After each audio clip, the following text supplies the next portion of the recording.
Thôi chỉ hở xa có một con, chỉ sợ chia con rồi cũng ngu ý bia.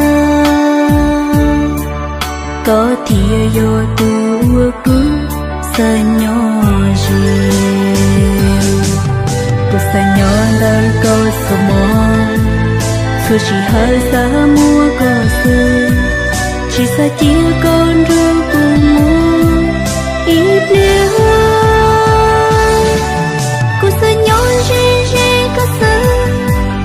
Cho có lời chỉ mua lánh từ ủa cố yêu luôn bao lý có lắm.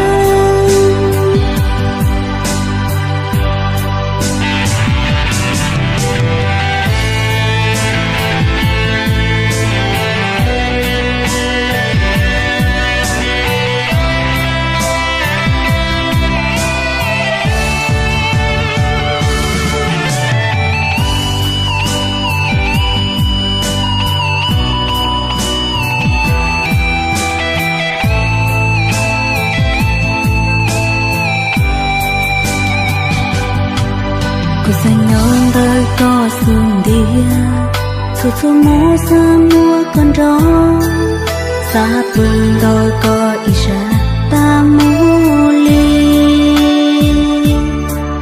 Cô xa nhon riêng nó có lúc lâu thiêng.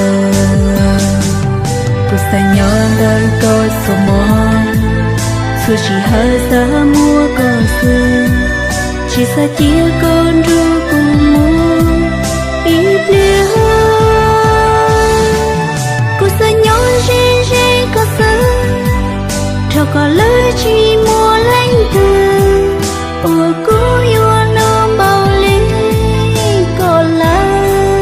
Ủa cố yêu luôn bao lý có lắm.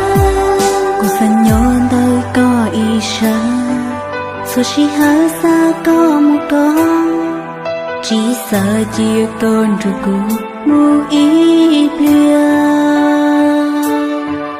Có thìa vô tu cũng sợ nhỏ riêng.